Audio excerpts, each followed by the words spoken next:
Hello friend, forensic mart में आपका स्वागत है दोस्तों। इस वीडियो में आज हम बात करेंगे ईएसआर ब्लड टेस्ट के बारे में। ईएसआर ब्लड टेस्ट जो होता है यह एक ब्लड का स्पेसिफिक टेस्ट होता है जिसका जो फुल फॉर्म होता है एराथ्रोसाइट सेडिमेंटेशन रेट कहा जाता है। अगर आपको ईएसआर टेस्ट के बारे में जानकारी लेनी है तो आपको थोड़ा सा ब्लड के कंपोनेंट्स जो होते हैं उसके बारे में जानकारी होनी चाहिए, तब आप ईएसआर टेस्ट के बारे में जान पाएंगे। उसको ईएसआर को समझने के लिए हम ब्लड को समझेंगे। तो जो ब्लड होता है जिसे जो एक रेड कलर का फ्लूइड होता है जो हमारी बॉडी में 5 से 6 लीटर पाया जाता है। इसके जो कंपोनेंट्स होते हैं जनरली आपको 4 कंपोनेंट देखने को मिलेंगे। पहला जो कंपोनेंट इसमें होता है आरबीसी होता है जिसे बोलते हैं रेड ब्लड सेल्स, इसे ही एरेथ्रोसाइट कहा जाता है।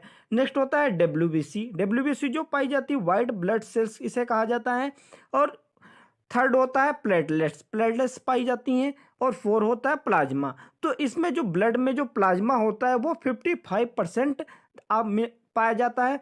और जो रिमेनिंग पार्ट होता है 45% वो आपको आरबीसी, डब्ल्यूबीसी और प्लेटलेट्स पाए जाते हैं। अगर आरबीसी का वर्क देखा जाए, फंक्शन देखा जाए, तो these cells carry oxygen from the lungs to the body tissue.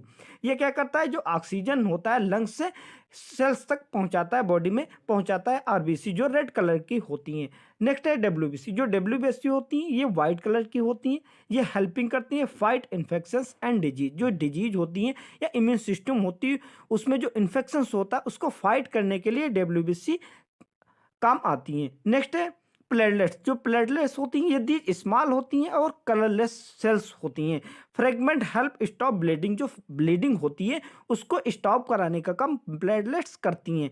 और जो प्लाज्मा होता है it's also contains protein, antibodies and other substance. जो प्लाज्मा होता है इसमें आपको प्रोटीन देखने को मिलेगा, एंटीबॉडीज देखने को मिलेंगी और जो अदर सबस्टेंस होते हैं वो देखने को मिलेंगे। नेक्स्ट अगर टाइप्स ऑफ ब्लड सेल्स देखा जाए तो जैसे जो रेड ब्लड सेल्स होते हैं जिसे एरेथ्रोसाइट कहा जाता है, ये आप देख सकते हैं ये हेल्प करते हैं O2 एंड CO2 को एक्सचेंज करने में। प्लेटलेट्स जो होती हैं थ्रोम्बोसाइट्स होती हैं, ये हेल्प करती हैं ब्लड क्लॉटिंग में, जो आप ये देख रहे हैं।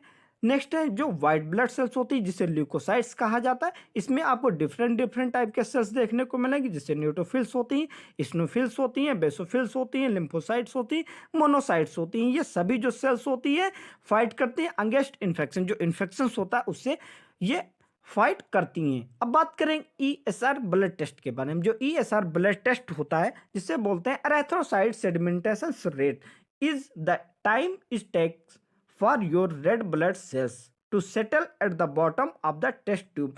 इस टेस्ट ट्यूब में जो आप देख रहे हैं इसमें जब ब्लड कलेक्ट किया जाता है टेस्ट करने के लिए, तो इसमें जो सारे कंपोनेंट्स जो होते हैं, जो 4 कंपोनेंट्स आपने देखे वो सभी एक में मिक्स होते हैं। इसमें क्या होता है, जो सेल्स होती हैं वो आप जैसे आप इसका जब टेस्ट लगाएंगे तो आप 1 आवर में या आपको डिफरेंट डिफरेंट ये कंपोनेंट क्या होगा सेटल होते जाएंगे। जो इसमें एरेथ्रोसाइट जो सेल्स होती हैं वो सेटल होती चली जाती हैं। तो उसी को इसमें देखा जाता है, ईएसआर में देखा जाता है। ESR is blood test that can show if you have inflammation in your body. ESR जो टेस्ट किया जाता है ये आपको शो करता है कि आपके बॉडी में कहीं इन्फेक्शंस कितना है, इन्फेक्शंस है कितना है, इसके बारे में ये ईएसआर ब्लड टेस्ट बताता है। Inflammation is your immune system response to injury. जैसे जब इंजरी हो जाती है बॉडी में तो जो इन्फेक्शंस होता है वो ये शो करता है ESR test. Infections and many other conditions, जैसे अदर कंडीशन में भी इन्फेक्शंस हो जाता है, जैसे इम्यून कोई डिजीज होती है उसमें कंडीशंस हो जाता है, जैसे एरेथ्रोसाइट्स वगैरह हो गया या कैंसर वगैरह हो गया, या जैसे आपको कहीं कोई भी इन्फेक्शंस हो जाता है, खांसी वगैरह होने लगती, कोल्ड होने लगता है, उसमें भी इन्फेक्शंस हो जाता है।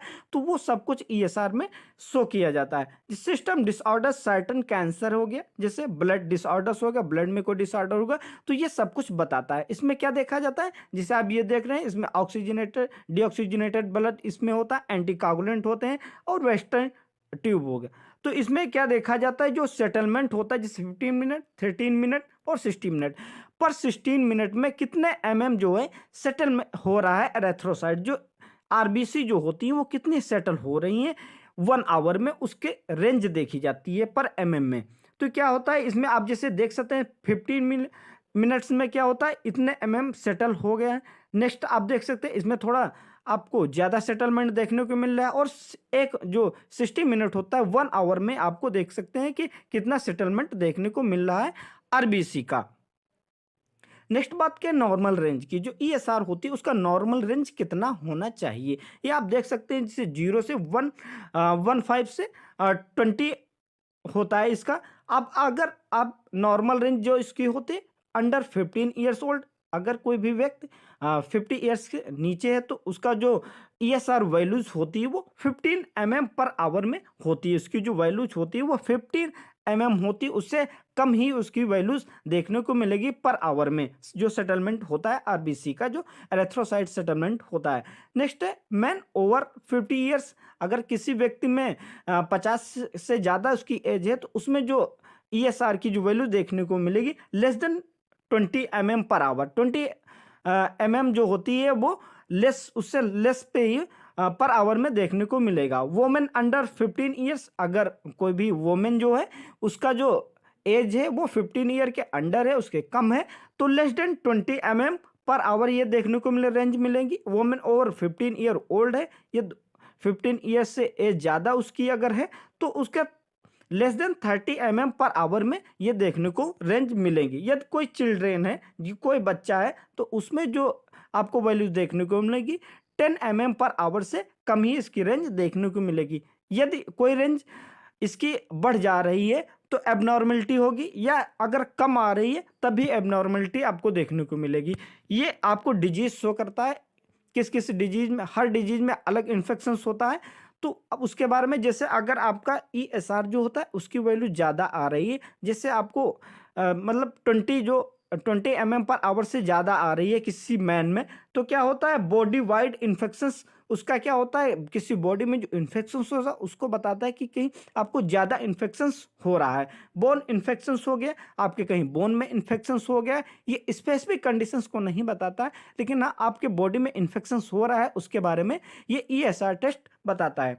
हार्ट इन्फेक्शंस, कहीं हार्ट में इन्फेक्शंस हो सकता है, या रूमेटिक फीवर होता है, रूमेटिक फीवर उसमें इन्फेक्शंस हो सकता है, या सीवर स्किन इन्फेक्शंस, कहीं स्किन में इन्फेक्शंस आपको हो रहा है तो ये हाई रेंज में हो सकता है ईएसआर। या ट्यूबरकुलोसिस हो गया जिसे टीबी बोलते हैं, उसमें इन्फेक्शंस हो रहा है।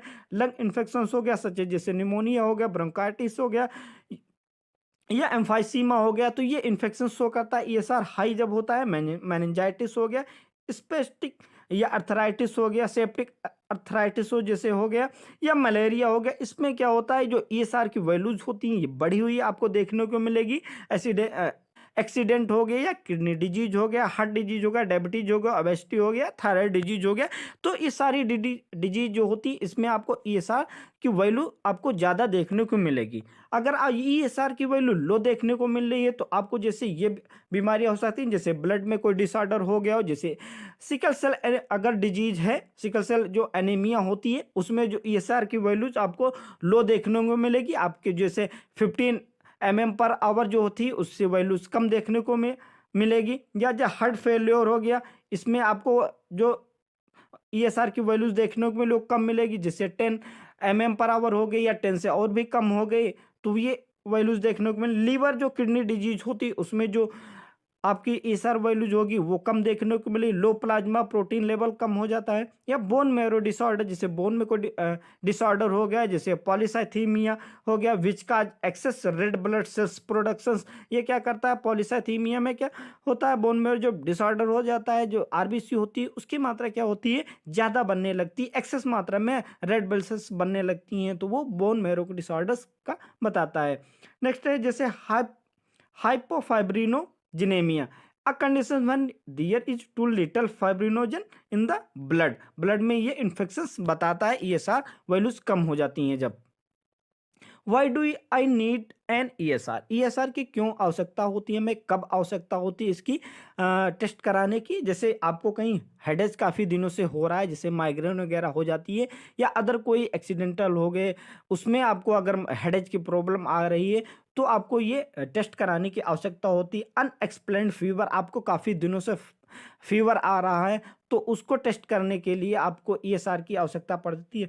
या अनएक्सप्लेन्ड वेट लॉस हो रहा, आपका जो भी वेट वो एकदम लॉस हो रहा है, तो उस कंडीशंस में ईएसआर वैल्यू करा ली जाती है, इसकी जांच करा ली जाती है। जॉइंट स्टिफनेस, जो जॉइंट होते हैं वो स्टिफ हो जाते हैं, उठने बैठने में प्रॉब्लम होने लगती है, तब इसका ईएसआर की टेस्ट करा लिया जाता है। या नेक या शोल्डर पेन हो रहा, आप काफ़ी दिनों से जो नेक है या शोल्डर है या किसी हैंड में या बॉडी में कहीं पेन हो रहा है, तो उस कंडीशन में ईएसआर का टेस्ट करा लिया जाता है कि आपको कहीं इन्फेक्शंस तो नहीं हो गया, उसकी टेस्ट करने के लिए। लॉस ऑफ एपेटाइट, आपको भूख नहीं लग रही है, पेट में कोई भी इन्फेक्शंस हो गया है तो उसकी वजह से भूख नहीं लगती, या लीवर में कोई इन्फेक्शंस हो गया या फैटी लीवर हो गया है तो इन्फेक्शंस बढ़ जाता है, तो उसको टेस्ट करने के लिए ईएसआर का टेस्ट करा लिया जाता है। या एनीमिया हो गया, एनीमिया में जब क्या होता है, जो हीमोग्लोबिन होता है वो कम हो जाता है, तो आपको फीवर भी आने लगता है, बॉडी पेन करने लगता है, तो उसमें भी ईएसआर टेस्ट करा लिया जाता है। कोई मतलब कोई भी आपको बॉडी में कहीं इन्फेक्शंस हो रहा है तो ईएसआर टेस्ट करा लिया जाता है कि आपको इन्फेक्शंस कितना हो रहा है, उसके बारे में देखा जाता है।